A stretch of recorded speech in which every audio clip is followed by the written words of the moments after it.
Hello friends, மாலை வணக்கம். எல்லாருக்கும் வணக்கம்.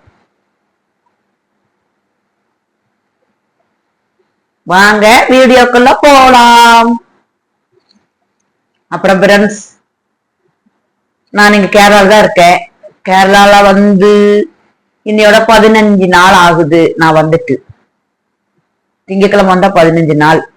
நான் இங்க எங்கேயும் வெளியே போறதுக்கே வழி இல்லைங்க ஃப்ரெண்ட்ஸ். ஒரு வீடியோ போடுறதுக்கு வழி இல்ல. அது இருக்கிறதா நான் போட முடிய மாட்டிருக்கு. அதனால நான் சமையல் தான் உங்களுக்கு போடுறேன் அப்படின்னு நினைச்சுக்காதீங்க. சமையல் எடுத்து எடுத்து போடுறேன்னு நினைச்சுக்காதீங்க. அம்மாவுக்கு என்ன செய்யறணும், புட்டு செய்யறணும், எனக்கும் புட்டு செய்யணும், அம்மாவுக்கும் புட்டு செய்யணும். அப்படிங்கும் போது நான் அந்த புட்டு செய்யற வீடியோவை கொஞ்சம் போடுறேன். தப்பா எதுவும் எடுத்துக்காதீங்க ஃப்ரெண்ட்ஸ். ஏன்னா ஒவ்வொரு கண்டனம் ஒண்ணு கொடுக்குறேன்னு நினைச்சுக்காதீங்க. அதாவது இது ஏன் எடுத்து போடுறேன்னா, இதே ஊர்ல என்னை கூப்பிடுவாங்க.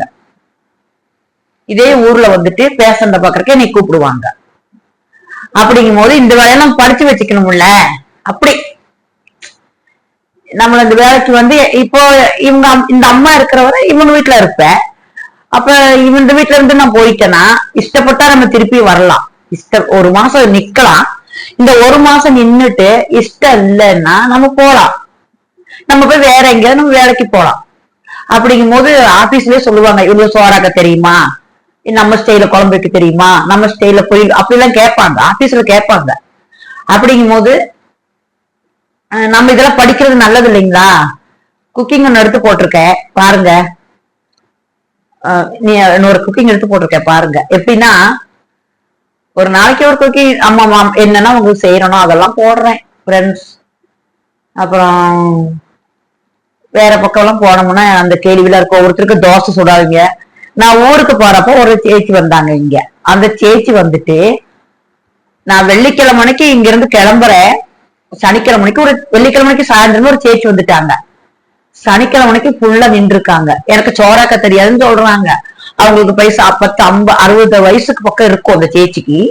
இந்த அம்மா பக்கத்துக்கு வந்தவங்க அந்த சனிக்கிழமை சாயந்தரமே போயிட்டாங்க, எனக்கு சோறாக்க தெரியாதுன்னுட்டு. அப்போ நான் நம்ம தமிழ்நாட்டுல இருந்து நம்ம தமிழ் ஸ்டைலையும் நான் சோறு ஆக்குவேன், குழம்பு வைப்பேன். என்னென்ன ஸ்டைல நம்ம ரசத்துல இருந்து நம்ம எப்படி செய்யணுமோ அதெல்லாம் செய்வேன். இந்த ஊர்ல எல்லாம் படிச்சுட்டேன். எல்லாம் கொஞ்சம் வித்தியாசமா இருக்கு. நம்ம ஊருக்கு அவங்க ஊருக்கும் கொஞ்சம் வித்தியாசம் இருக்கு. சரிங்களா? எவ்வளவு வித்தியாசம் இருக்கு. இங்க சமையல்ல எத்தனையோ வித்தியாசங்கள்லாம் இருக்கு. அந்த அடையிலையும் நல்ல வித்தியாசம் இருக்குது. அதனாலதான் நம்ம வரைக்கிற சட்னி உங்களுக்கு பிடிக்காது. நம்ம இந்த வெங்காயம் மிளகா இதெல்லாம் போட்டுட்டு வணக்கி தக்காளி எல்லாம் வணக்கி சட்னி அரைப்போம்ல, அது இவங்களுக்கு இஷ்டம் இல்ல. தக்காளி சோறும் இஷ்டம். அவங்க சொல்லுவாங்க, தமிழ்நாட்டுக்கு வந்தா நம்ம ஹோட்டலுக்குள்ள தக்காளி சோறு சாப்பிட்டேங்கிறாங்க. ஆனா அதெல்லாம் அவங்களுக்கு அத்தனை ஒண்ணும் இது இல்லை. அப்படிங்கும் போது ஃப்ரெண்ட்ஸ், நானு இந்த வேலையை கொஞ்சம் படிச்சுக்கிட்டேன். இங்க எல்லா வேலையும் படிச்சுக்கிட்டேன். அப்ப ஆபீஸ்ல புக்கிங் பண்ணாலும் எனக்கு பயம் இல்லை. ஏன்னா நான் இந்த வேலையை நல்லா படிச்சுக்கிட்டேன். அப்போ 2 ஸ்டைலையும் நம்ம இது பண்ணிக்கலாம். 2 ஸ்டைலையும் சமையல் பண்ணிக்கலாம். அப்போ நம்ம சம்பளம் எக்ஸ்ட்ரா கிடைக்கணும். எவ்வளவு நாளைக்கு நான் கஷ்டப்பட்டுட்டே இருக்க முடியுங்களா? நீங்களே சொல்லுங்க. நம்ம வேலைக்கு எல்லா வேலையும் எனக்கு தெரியும். இந்த பெட்ல கிடக்குற பேஷண்ட் இருக்காங்கல்ல, பெட்ல கிடக்குறாங்கல்ல லோகியம், அவங்களுக்கு சாப்பாடே இறங்காது. அப்படிங்கும் போது நல்ல பேஸ்ட் மாதிரி எல்லாம் மிக்சியில போட்டு அரைச்சி வடிகட்டி ஒரு அவுன்ஸ்ல கிளாஸ்ல ஊத்துவாங்கல்ல, ஒரு இது மாதிரி வச்சு ஊத்துவாங்கல்ல, மருந்துல ஊத்துவாங்கல்ல, அந்த மாதிரி வச்சு உங்களுக்கு ஊத்தணும். அவுன்ஸா போகணும் வயிற்றுக்குள்ள. கொஞ்சம் கட்டையா அரைச்சிட்டோம்னா இங்க போய் அடைச்சுக்கும். இந்த டூப் இதுவரை இருக்கும். இந்த டூப் உள்ள விடுறாங்கல்ல, மூக்கொழி விடுவாங்க, அந்த டூப் இதுவரை இருக்கும்.